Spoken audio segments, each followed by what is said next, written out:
भाजपसोबत जाण्याचा निर्णय योग्यच. आमदार शशिकांत शिंदे आमचे राजकीय विरोधक आमदार महेश शिंदे यांनी केली स्पष्ट भूमिका.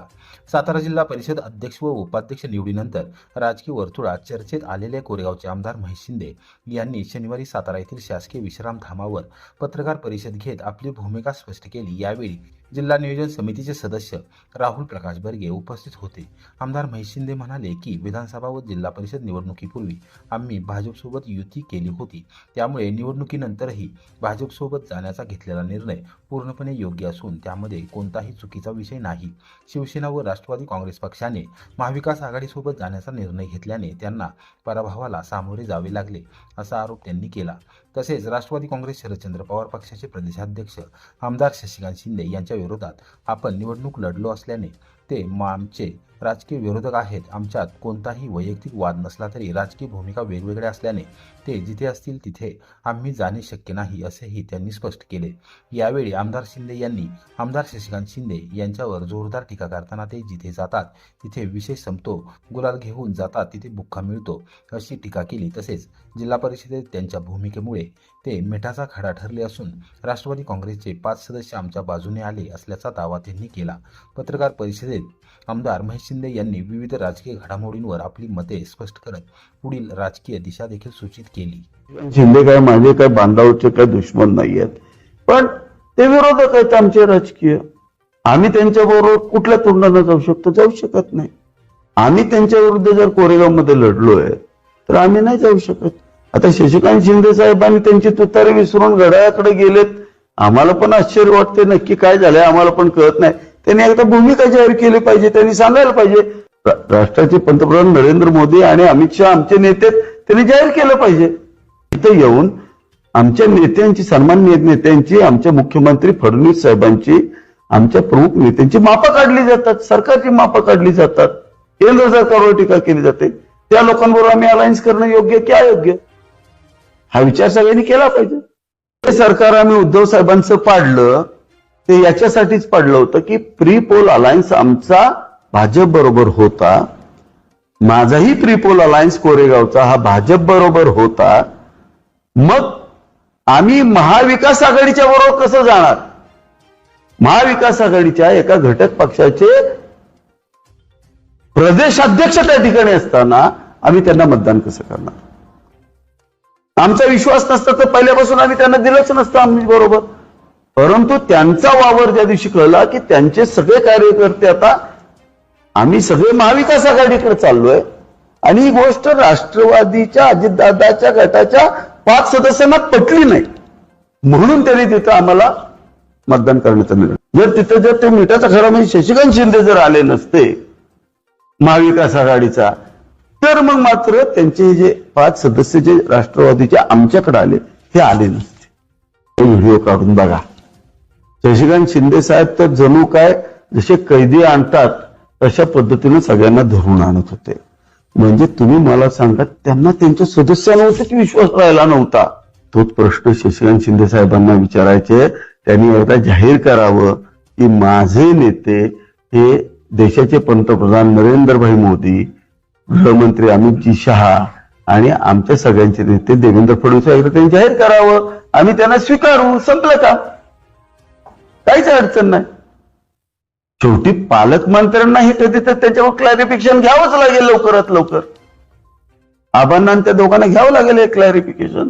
ह्या माहितीचे जेव्हा आपल्याला मंत्रीपद मिळत आहेत, की आपल्याला एवढी मोठी पदं भुषवायला मिळाली, आज एवढं मोठं आपल्याला केलं ज्या माहितीनं, त्याच्या विरोधात जाऊन आपण नाही करू शकत का? काल कळलं ते ऍक्च्युली त्यांना ते काहीतरी ते जरा झटापटीमध्ये एकाच्या त्यांच्याच कार्यकर्त्याच्या खिशाला पेन होता, तो असा घासला आणि रक्तालाच काय ते झालं.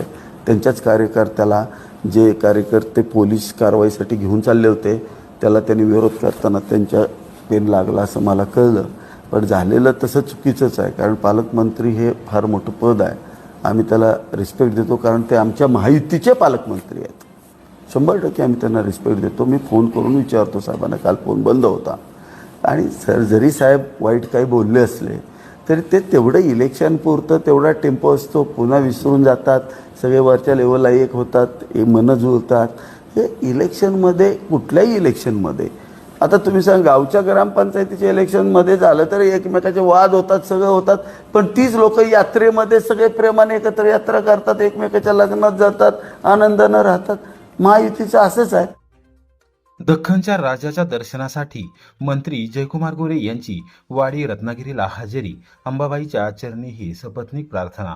कोल्हापूर जिल्ह्यातील श्री क्षेत्र वाडी रत्नागिरी ज्योतिबा डोंगर येथे लाखो भाविकांचे श्रद्धास्थान असलेल्या दख्खनच्या राजा श्री ज्योतिबा देव यांचे ग्रामविकास मंत्री जयकुमार गोरे यांनी शनिवारी सपत्नीक दर्शन घेतले. यावेळी त्यांनी राज्यातील नागरिकांच्या सुख समृद्धीसाठी आणि सर्वांच्या कल्याणासाठी प्रार्थना केली. सातारा जिल्हा परिषदेच्या राजकारणात महत्त्वाची भूमिका बजावत भाजपला सत्ता मिळवून देण्यात प्रमुख सूत्रधार ठरलेले मंत्री गोरे हे पत्नी सोनिया गोरे यांच्यासह ज्योतिबा डोंगरावर दाखल झाले. त्यांच्या समवेत भाजपचे माजी जिल्हाध्यक्ष धैर्यशील कदम हेही उपस्थित होते. ज्योतिबा देवस्थान परिसरात यावेळी भाविकांची मोठी गर्दी पाहायला मिळाली. मंत्रोच्चार आणि जयघोषाच्या भक्तिमय वातावरणात गोरे दाम्पत्याने विधिवत पूजा अर्चा केली. दरवर्षीप्रमाणे यंदाही गोरे कुटुंबियांनी नित्यनेमाने ज्योतिबाच्या दर्शनासाठी हजेरी लावल्याचे दिसून आले. त्यांच्या या भेटीमुळे स्थानिक कार्यकर्त्यांमध्ये उत्साहाचे वातावरण निर्माण झाले.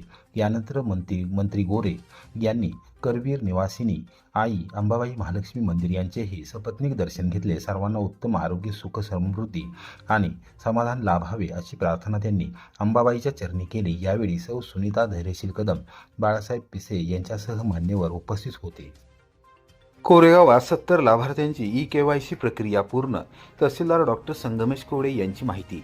कोरेगाव तालुक्यातील संजय गांधी निराधार योजना व श्रावणबाळ सेवा राज्य योजनेअंतर्गत पेन्शन घेणाऱ्या लाभार्थ्यांसाठी राबवण्यात येत असलेल्या ई-KYC मोहिमेला प्रतिसाद मिळत असून शनिवारी 21 मार्च रोजी दिवसभरात 70 लाभार्थ्यांनी आपली KYC प्रक्रिया पूर्ण केली आहे, अशी माहिती तहसीलदार डॉक्टर संगमेश कोळे यांनी दिली. शासनाच्या निर्देशानुसार पेन्शन योजनातील सर्व लाभार्थ्यांनी आधार प्रमाणीकरणासह KYC प्रक्रिया पूर्ण करणे बंधनकारक करण्यात आले आहे.